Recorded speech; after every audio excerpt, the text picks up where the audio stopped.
ರಾಜ್ಯದಲ್ಲಿ ಎರಡನೇ ಏರ್ಪೋರ್ಟ್ ನಿರ್ಮಾಣ ವಿಚಾರಕ್ಕೆ ಸಂಬಂಧಪಟ್ಟಂತೆ ಶಿರಾದಲ್ಲಿ ಏರ್ಪೋರ್ಟ್ ನಿರ್ಮಾಣಕ್ಕೆ ಒತ್ತಡ ಹೆಚ್ಚಾಗಿ ಕೇಳಿ ಬರ್ತಾ ಇದೆ.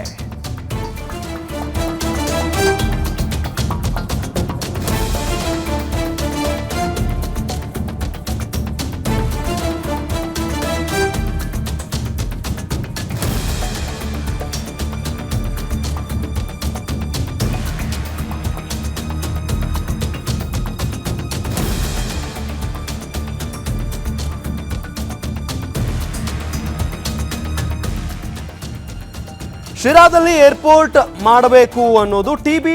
ಜಯಚಂದ್ರ ಅವರು ಒತ್ತಾಯ ಮಾಡ್ತಾ ಇರೋದು. ಕಾಂಗ್ರೆಸ್ ಶಾಸಕ ಟಿ.ಬಿ. ಜಯಚಂದ್ರ ಅವರು ಹೇಳಿಕೆಯನ್ನ ಕೊಟ್ಟಿದ್ದಾರೆ.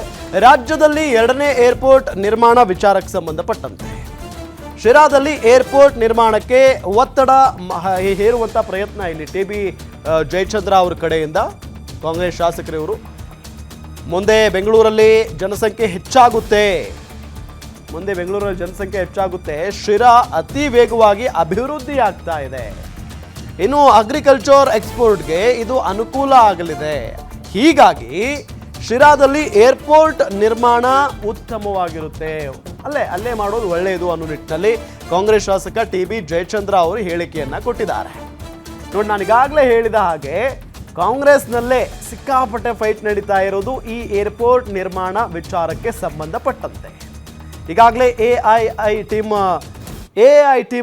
ಏನು ರಾಜ್ಯಕ್ಕೆ ಬಂದು ಆ ಸ್ಥಳವನ್ನು ಗುರುತಿಸುವಂಥ ಪ್ರಕ್ರಿಯೆ ನಡೆಯುತ್ತೆ. ಆ ಟೀಮ್ನಿಂದ ಈ ಒಂದು ಜಾಗ ಸೂಕ್ತವಾಗಿದೆ ಏರ್ಪೋರ್ಟ್ ನಿರ್ಮಾಣಕ್ಕೆ ಅನ್ನೋ ನಿಟ್ಟಿನಲ್ಲಿ ಅವರು ಯಾವ ಜಾಗವನ್ನು ಸೂಚಿಸ್ತಾರೋ ಆ ಜಾಗದಲ್ಲಿ ಏರ್ಪೋರ್ಟ್ ನಿರ್ಮಾಣ ಆಗುತ್ತೆ. ಆದರೆ ಇಲ್ಲಿ ಶಿರಾದಲ್ಲಿ ಏರ್ಪೋರ್ಟ್ ನಿರ್ಮಾಣ ಆಗೋದು ಉತ್ತಮ ಅನ್ನೋ ನಿಟ್ಟಿನಲ್ಲಿ ಕೆಲವೊಂದಿಷ್ಟು ಕಾರಣಗಳನ್ನು, ಅವರದೇ ಆದಂಥ ಕಾರಣಗಳನ್ನು ನೀಡಿ ಟಿ.ಬಿ. ಜಯಚಂದ್ರ ಅವರು ಒತ್ತಡವನ್ನು ಹೇರುವಂಥ ಪ್ರಯತ್ನವನ್ನು ಇಲ್ಲಿ ಮಾಡಿದ್ದಾರೆ. ನಾನು ಕೂಡ ಈಗ ಒಂದು ಟೈಮ್ ತಗೊಂಡಿದ್ದೇನೆ ಪಾರ್ಲಿಮೆಂಟಲ್ಲಿ ಸಿವಿಲ್ ಏವಿಯೇಷನ್ ಮಿನಿಸ್ಟರ್ ಅವರನ್ನ ಮೀಟ್ ಮಾಡೋಕ್ಕಾಗಲಿಲ್ಲ, ಟೈಮ್ ಕೊಟ್ಟರು ಕೂಡ ಆಗಲಿಲ್ಲ. ಈಗ ಪಾರ್ಲಿಮೆಂಟ್ ಮುಗಿದಿರೋದ್ರಿಂದ ಈಗ ನಾವು ಕೂಡ ಹೋಗಿ ನೋಡೋದಿಲ್ಲ. ಇದು ಅನೇಕ ರೀತಿಯಾದಂಥ ಅಡ್ವಾಂಟೇಜಸ್ ಇದೆ. ಒಂದು ಇವತ್ತು ನಾವು ಒಂದು ಗಮನದಲ್ಲಿ ಇಟ್ಕೋಬೇಕು ಅಂದ್ರೆ, ತ್ಯಾಗರಾಜನ್ ಅಂತಕ್ಕಂಥ ಒಬ್ಬ PWSSP ತಜ್ಞರನ್ನ ನಾವಿದ್ದಾಗಲೇ ಅವ್ರನ್ನ ಅಪಾಯಿಂಟ್ ಮಾಡಿದ್ವಿ. ಬೆಂಗಳೂರಿನ ಭವಿಷ್ಯ ಏನಾಗ್ತದೆ ಅಂತಕ್ಕಂಥದ್ದನ್ನ ಅದಕ್ಕೆ ಒಂದು ವರದಿ ಕೊಡಿ ಅಂತ ಹೇಳಿ ಅವ್ರು ವರದಿ ಕೊಟ್ಟಿರ್ತಕ್ಕಂಥದ್ದು ಎಲ್ಲದೂ ಕೂಡ ಕ್ಯಾಲ್ಕುಲೇಟ್ ಮಾಡಿ 2050ಕ್ಕೆ ಬೆಂಗಳೂರಿನ ಜನಸಂಖ್ಯೆ 3,85,00,000 ಆಗ್ತದೆ. ಮಾಹಿತಿ ತಂತ್ರಜ್ಞಾನಕ್ಕೆ ಹೆಚ್ಚು ವ್ಯಾಪಕವಾಗಿ ಬೆಳೀತಾ ಇರ್ತಕ್ಕಂಥ ಹಿನ್ನೆಲೆಯಲ್ಲಿ ಆಗ ಶಿರಾ ಒಂದು ಹೆಬ್ಬಾಗಿಲಾಗ್ತದೆ ಬೆಂಗಳೂರಿಗೆ ಇರ್ತಕ್ಕಂಥ ಮಾತನ್ನು ಕೂಡ ಹೇಳಿದ್ದಾರೆ.